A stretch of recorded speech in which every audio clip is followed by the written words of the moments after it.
ሰላም እንደምን ቆያችሁ? መታመሜን ሰምታችሁ በጣም ብዙ ሰዎች እየተጨነቃችሁ ነው።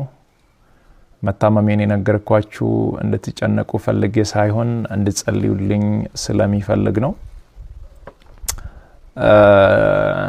በርግጥ አዲስ ሚዲያ ኔትወርክ ጋር በነበረን ኢንተርቪው ቆይታ ጋዜጠኛው በድንገት ሲጠይቀኝ መታመሜን ነግራችኋለሁ። አሁንም ቢሆን ሁላችሁም በየእምነታችሁ እንድትጸልዩልኝ እፈልጋለሁ። ህመሙ የጀመረው አሁን አይደለም፣ ተላምደናል። ዛሬ 1 ዓመት ከ5 ወር አካባቢ የሚሆን ይመስለኛል። ያኔ ጎፋ በመሬት ናዳ ምክንያት ወገኖቻችን በሞቱ ጊዜ ለማገዝ እዛ ነበርኩኝ። እዛ ታመምኩ። ከዛ በኋላ ህመሙ በዛው ነው የቀጠለው። እስካሁን ባለው የህክምና ክትትል እያደረኩ ነው።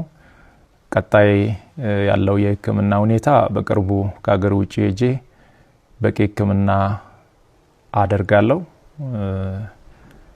ህክምና ብቻ ሳይሆን በዚህ ሰዓት ለኔ የሚያስፈልገው ኢትዮጵያ እናቶች፣ ኢትዮጵያ አባቶች፣ ወጣቶች ሁላችሁም በየእምነታችሁ እንድትጸልዩልኝ እፈልጋለሁ። እኔ ወደ ህክምናው እስከሚሄድ ድረስ የታመሙ አልጋ ላይ ያሉ ወገኖችን እያሳከምን እንቆያለን።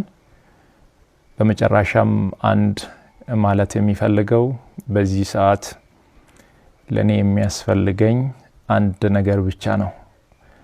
አሁን ከሚነግራችሁ ነገር ውጪ ለኔ ምንም ነገር አያስፈልገኝም። ሁላችሁም በየእምነታችሁ ጸልዩልኝ። ጸሎትና ጸሎት ብቻ ነው የሚያስፈልገኝ።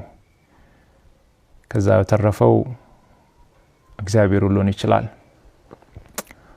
አመሰግናለሁ።